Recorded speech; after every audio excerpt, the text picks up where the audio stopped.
Welcome back to another episode of Rowdy Rooster Woodworks. Today we're continuing our entertainment center build. Today we're building the base, which you can see comprises many different angle cuts and numerous pieces we have to make and assemble.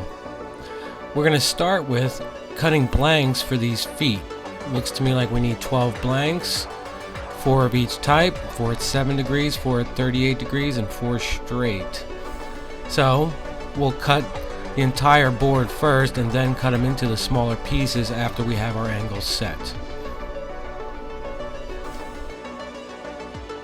I'll set the angle on my table saw using my fancy dancy angle gauge.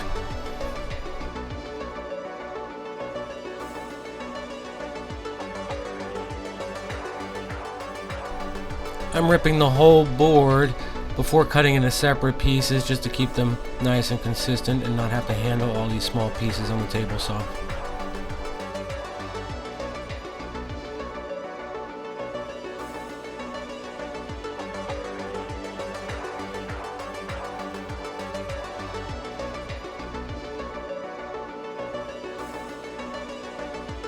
Now that our angle is set, we'll cut the board to the width shown in the plans, and then we'll be able to cut into our individual pieces.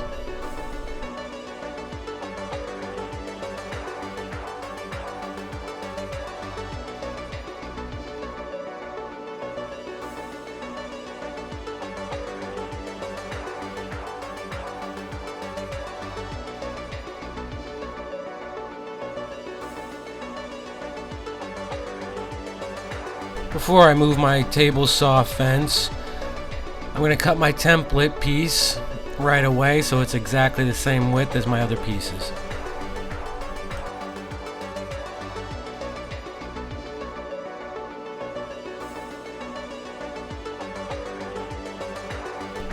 Now that's all done, I can cut my individual blanks using my table saw sled.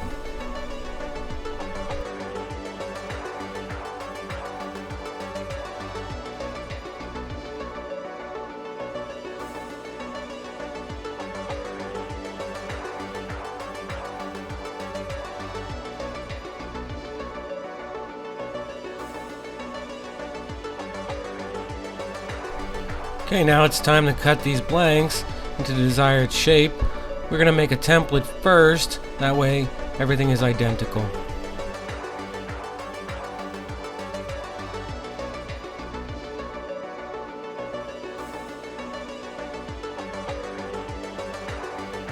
Now that I'm all laid out, I just used a can to get my radius. You can use whatever's handy to get the desired curve. Using the little band saw to cut the radius out in our template piece, and then I will use the spindle sander to clean it up and get us back to the line.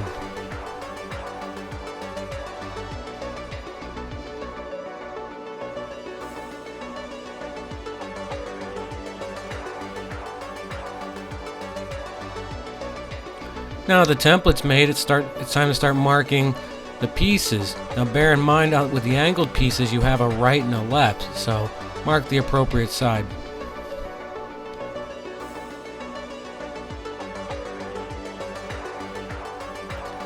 On the bandsaw we're going to follow the radius line and remove the bulk of our material on all 12 pieces, and then again clean them up on the spindle sander.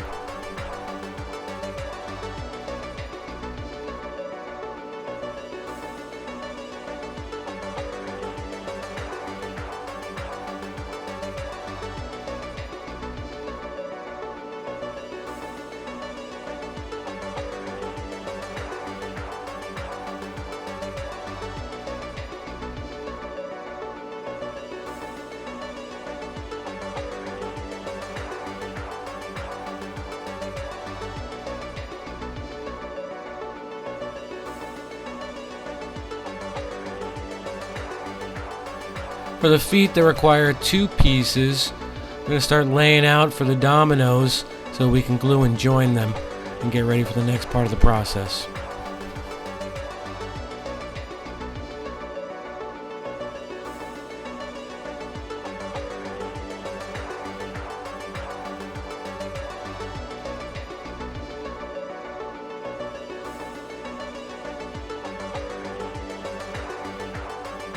I'm going to use my gauge block to set the height from the top down for the dominoes to join our horizontals to our feet. Now bear in mind, everything I'm doing here is repeated 12 times for all 12 feet.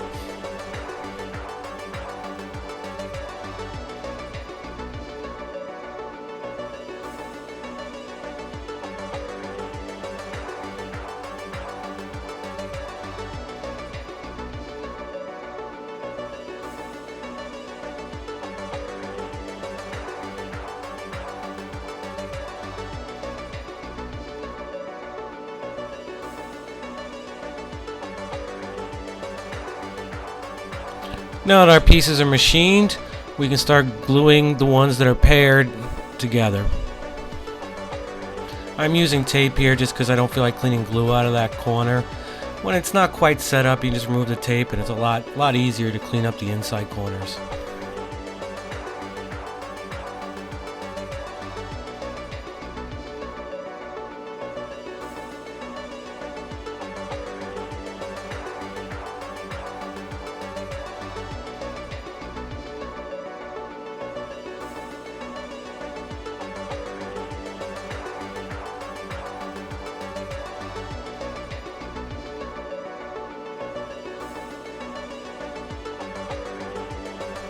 These pieces are sitting so tight together, gentle clamping is all that's required to create a strong joint.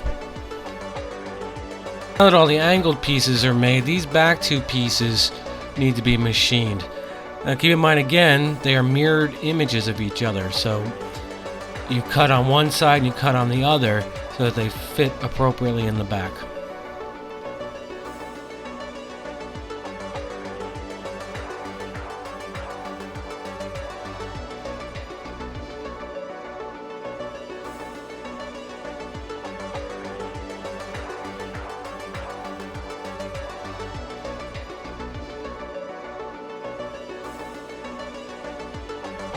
With all our mortises cut and cut in the right places, we're ready for assembly.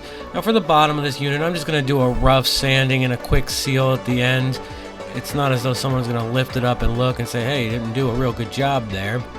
But for the edge here, I want a perfectly square edge, so I am using the jig for that comes with this sander, or I ordered with this sander.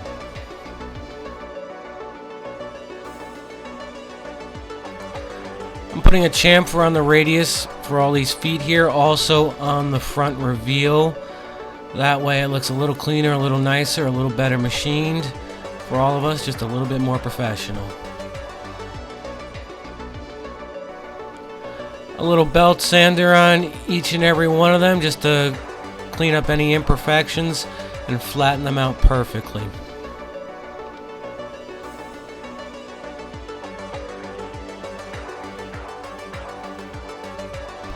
Our overall unit size is 6 feet. Our bottom board is 5'10½". There's 3/4 on each side for the vertical sides. We're going to make up that difference to give us a working surface by temporarily using CA glue to glue 3/4 inch pieces to either end of our bottom shelf board area so we can manufacture our base and have something to work off of.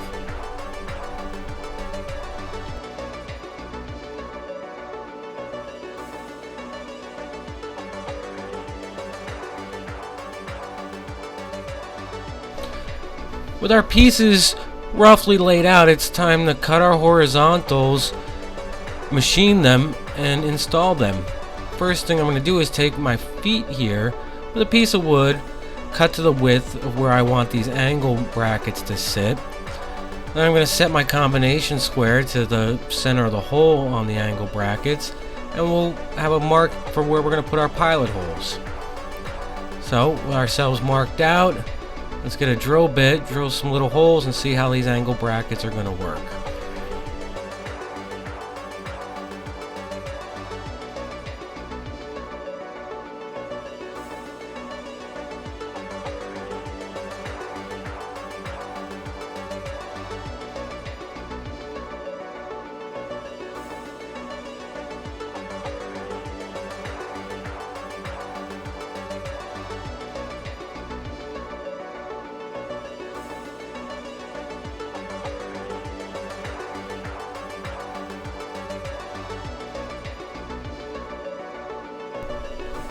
This process will be the same on all the feet, legs, whatever you want to call them, as we move right around this base, attaching and assembling all the individual pieces.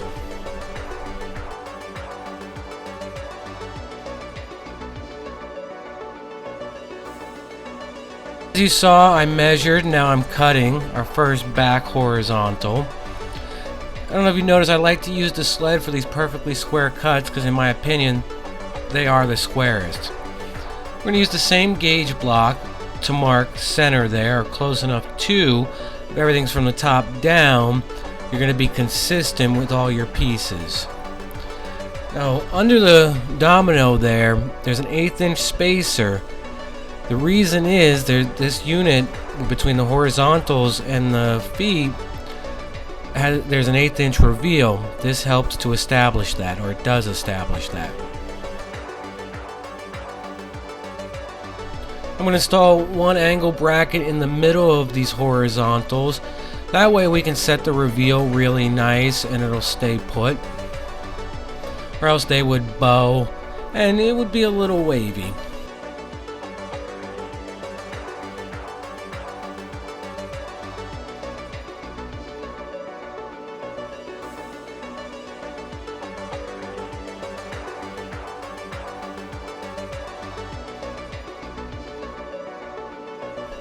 I lined up and piloted all my holes before gluing the base together.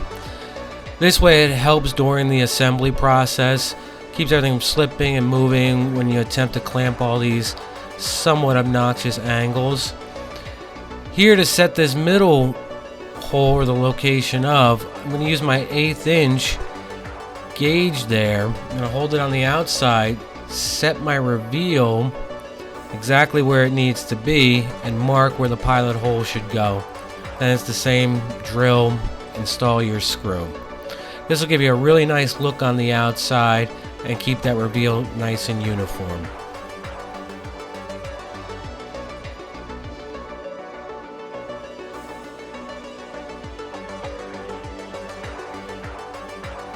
Okay, a little bit of glue, we can start the assembly process.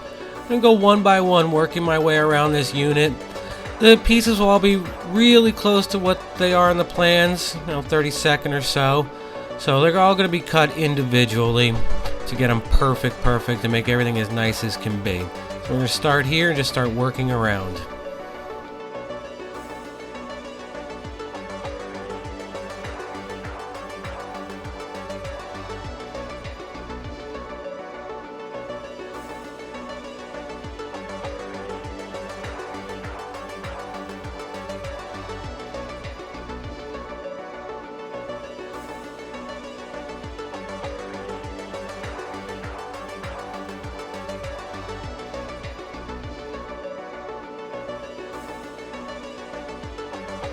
Okay, off to the next horizontal piece. The process is very much the same. Everything was drilled or placed beforehand, and we are gluing and assembling right on around with the angled feet as well. Pilot it, ready for assembly. We'll glue and clamp, working our way around until we've completed this part of the process.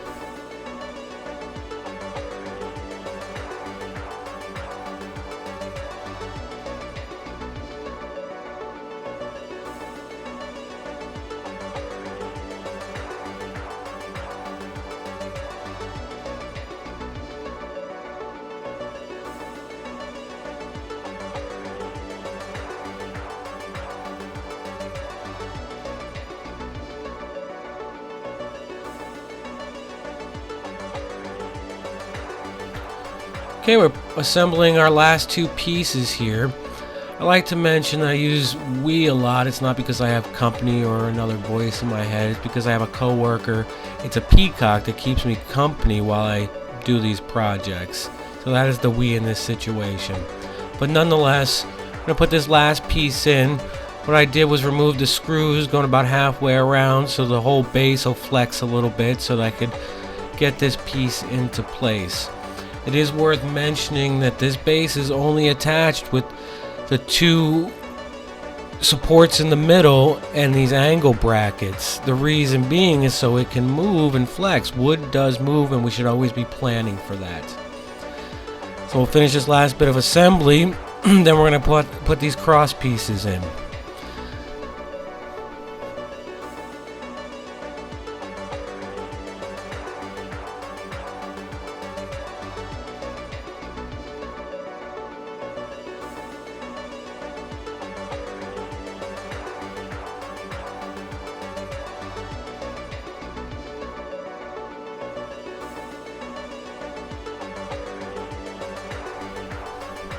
I'm measuring for the cross supports as shown in the plans.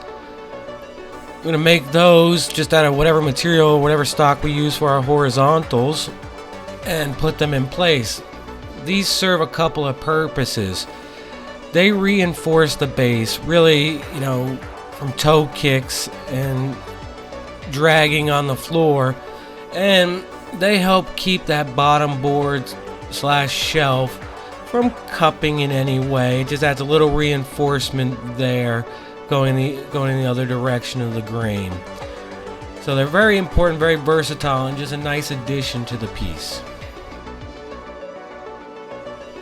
So as you saw, I just used a couple pocket screws to attach it to the base itself, but to the bottom shelf we're going to use 4 reasonably heavy duty wood screws going straight down through it, and here I am laying out for those.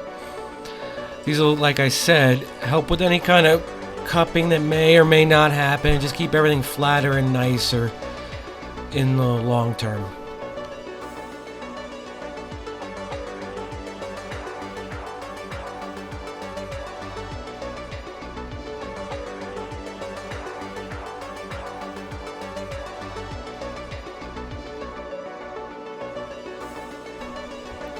Okay, with everything assembled, we're going to put some rubber feet.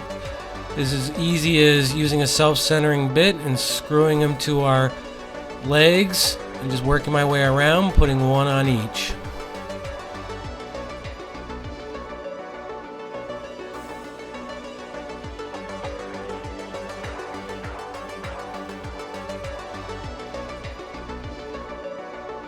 Here's the overall with all the carpentry woodworking done. It's rough sanded on the bottom like I had mentioned before.